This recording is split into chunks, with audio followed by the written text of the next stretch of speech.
Assalamualaikum warahmatullahi wabarakatuh. Alhamdulillah, hari ini kita dapat bertemu kembali pada mata kuliah Hukum dan Etika Hubungan Masyarakat. Nah, untuk kali ini kita akan membahas materi seputar hukum, etika, dan etiket terhadap pengaruhnya terhadap citra perusahaan.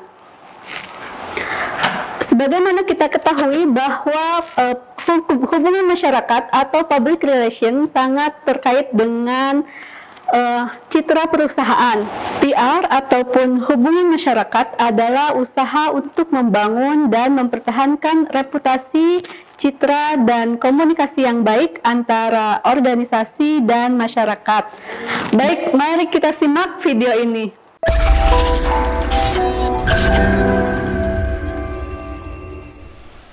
Komunikasi merupakan poin penting dalam setiap kegiatan kehumasan untuk menjaga citra positif di mata publik. Komunikasi yang tidak baik akan menimbulkan hubungan yang tidak baik pula antara humas dengan publik, sehingga pada saatnya terdapat permasalahan ditentang oleh publik dan humas tidak dapat menangani dengan cepat, maka bisa berkembang menjadi suatu krisis. Krisis tidak dapat dihindari, tapi kemungkinan masih bisa dicegah. Untuk mengantisipasi dan menghindari dari dampak negatif krisis, diperlukan manajemen krisis untuk mempersiapkan berbagai strategi dan taktik apa yang akan dilakukan untuk menangani suatu krisis tersebut. Prinsip pertama dalam manajemen krisis yaitu berorientasi pada keselamatan publik.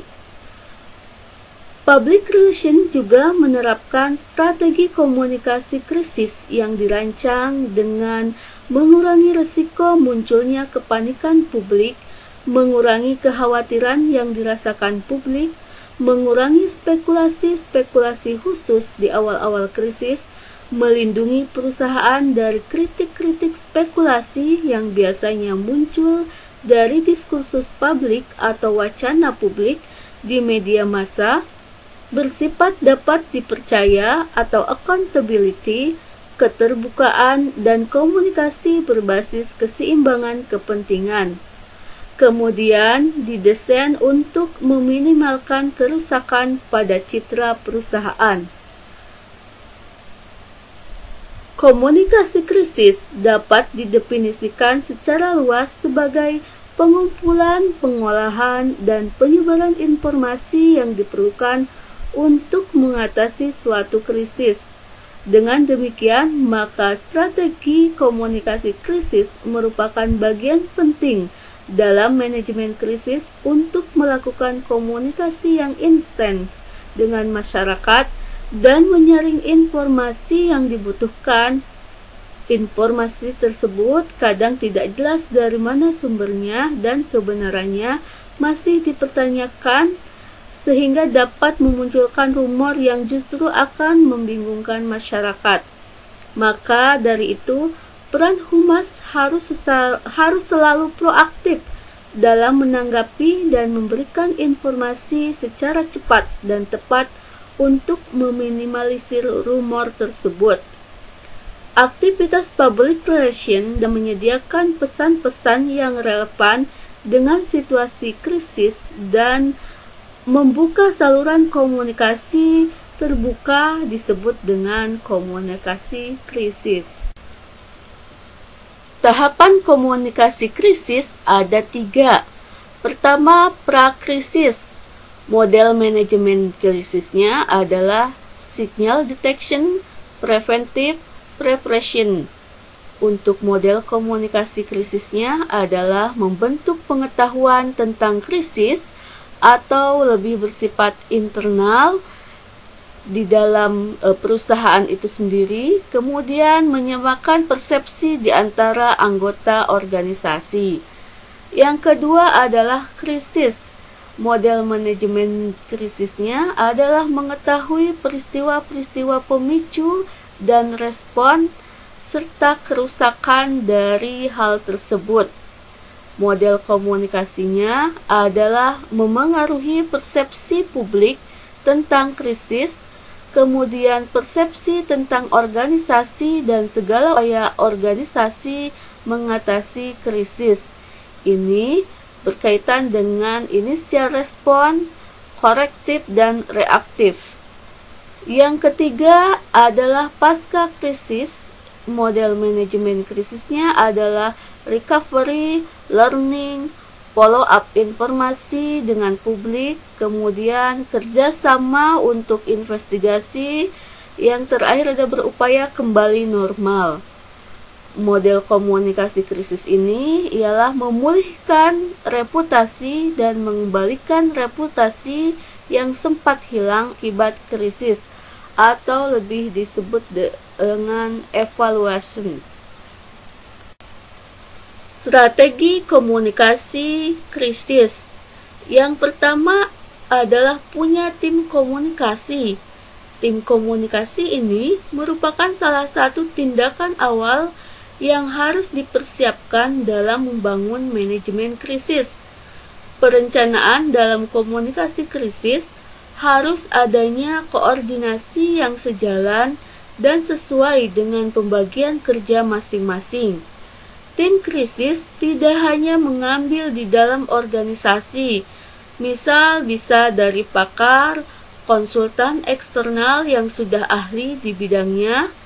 Nah, tim krisis ini bisa juga berupa dipimpin oleh kepala, CEO, pimpinan, direktur, atau bisa juga dari manajer public relation. Yang kedua, media massa.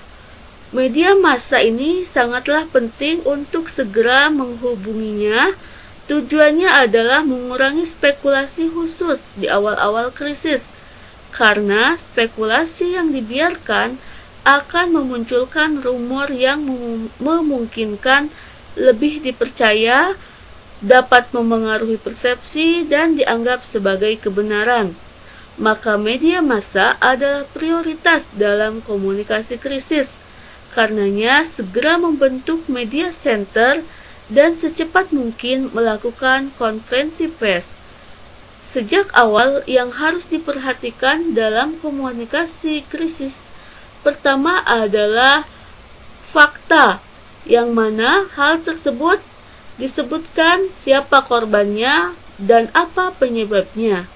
Yang kedua adalah aktivitas mengatasi dari dampak tersebut. Kemudian yang ketiga adalah suatu ungkapan perasaan, contohnya memohon maaf, kemudian pernyataan turut prihatin atau pernyataan kesedihan dan bela sungkawa.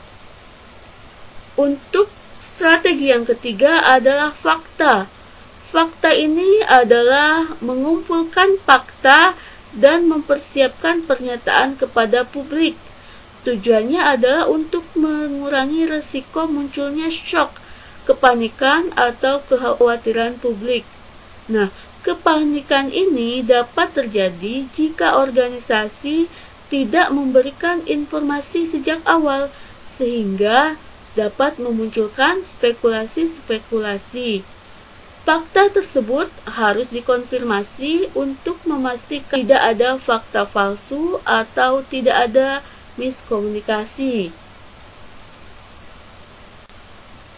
Yang keempat adalah konferensi pers berkala.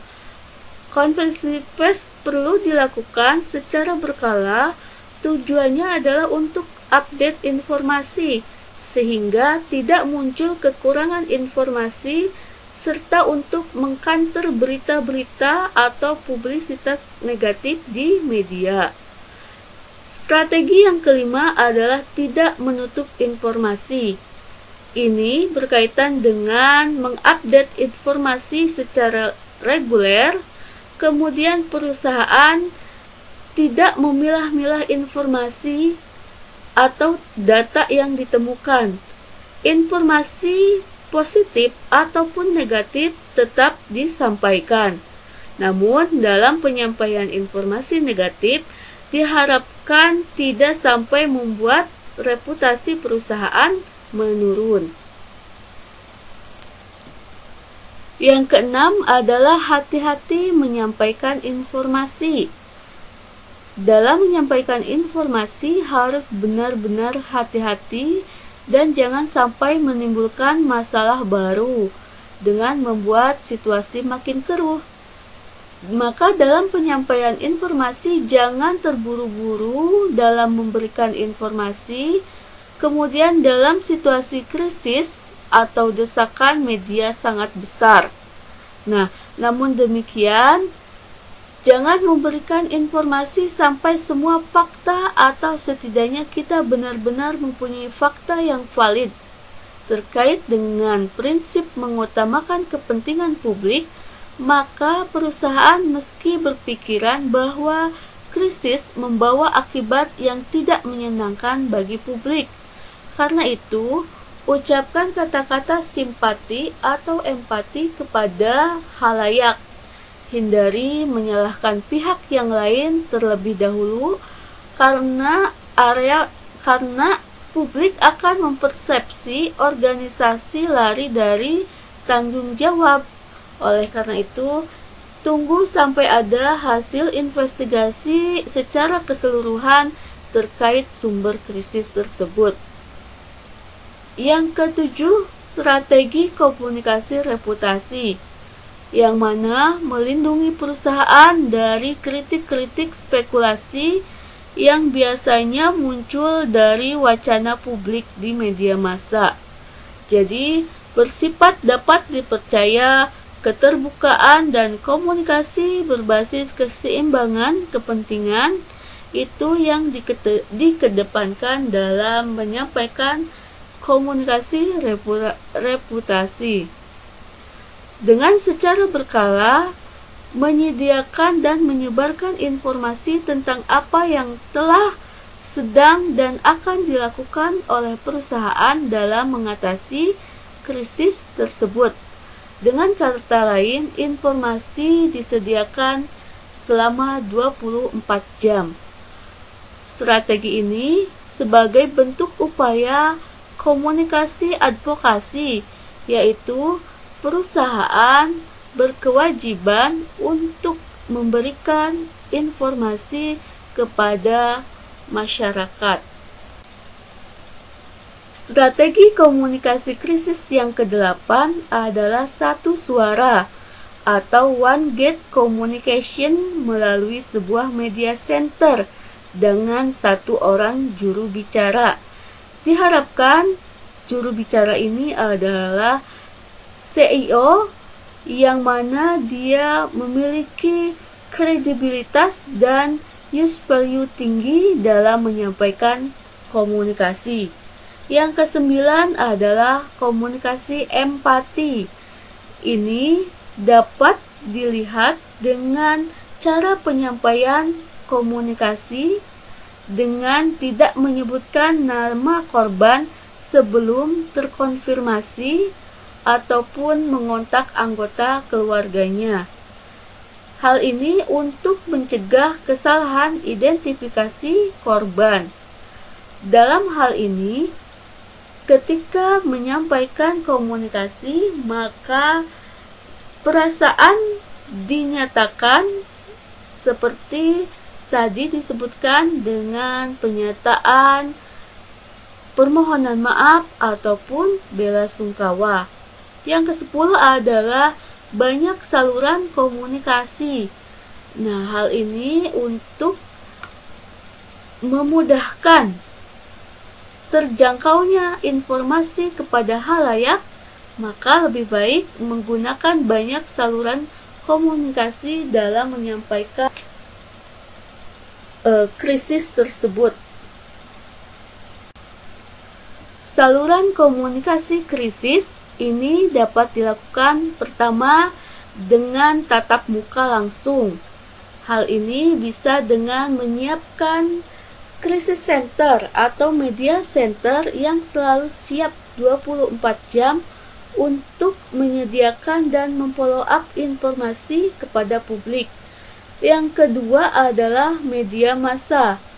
yang mana menyediakan informasi kepada wartawan baik itu cetak, elektronik. Yang ketiga adalah media nirmasa, bisa berbentuk surat menyurat, kemudian selebaran, bisa dalam majalah internal. Yang keempat, media online.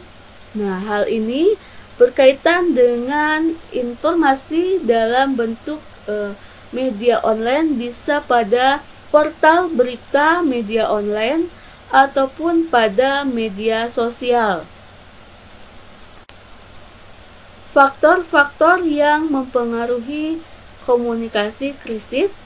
Pertama, interaksi awal. Hal ini berkaitan dengan pengalaman dan kapabilitas anggota tim komunikasi sehingga dia dapat dengan cepat mendeteksi krisis tersebut. Karena semakin cepatnya terdeteksi, maka semakin tinggi pula tingkat keberhasilan dalam mencegah maupun mengatasi krisis tersebut.